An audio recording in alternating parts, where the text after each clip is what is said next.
Hi and welcome to another gaming video, and today's gaming video is about Call of Duty for the Nintendo DS. I jumped into the Call of Duty games quite late. I had a copy of Black Ops 2 for the PS3 laying around, popped it in and realised what a wonderful game it was, absolutely blown away by it, and then went on a big collecting spree for the PS3. But I've always been a fan of the Nintendo DS, so then I went on to look for Call of Duty games for the DS, because who doesn't want to play Call of Duty on the go? And that's where the problem started. The DS is by no means a powerful console. It's a 67 MHz machine with 4 meg of video RAM. It's got no sticks and you've just got a D-pad. So playing any kind of first-person shooter on that kind of hardware and control system is not going to be easy. We have Call of Duty 4, Modern Warfare, World at War, Modern Warfare Mobilized, Modern Warfare 3, Defiance, and then Black Ops.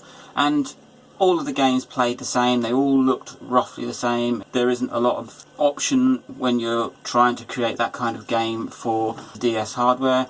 And technically, they're very impressive games. What the publishers did and how they got a Call of Duty style game onto the DS was very impressive. If you play them, you'll see that they're actually pretty decent games, and the biggest letdown for them is the control system.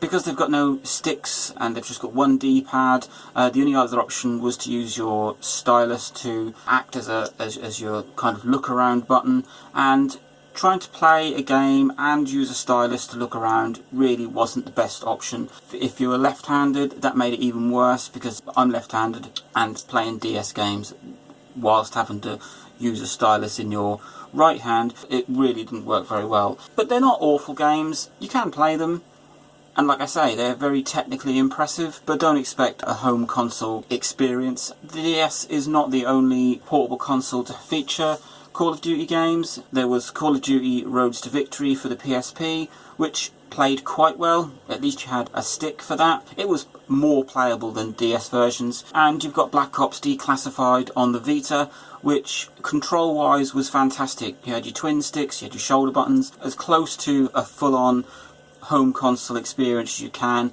just that the game wasn't very good. Unfortunately, there is no Call of Duty for the 3DS, which I think is a trick that they really missed there.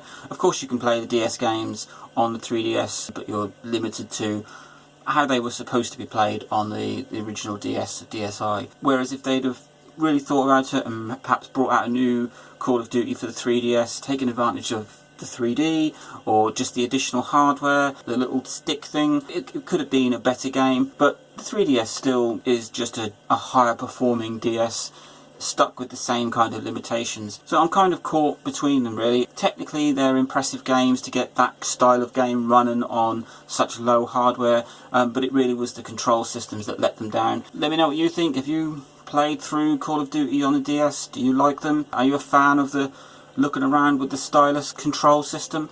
And let me know. Link, like, subscribe, enjoy.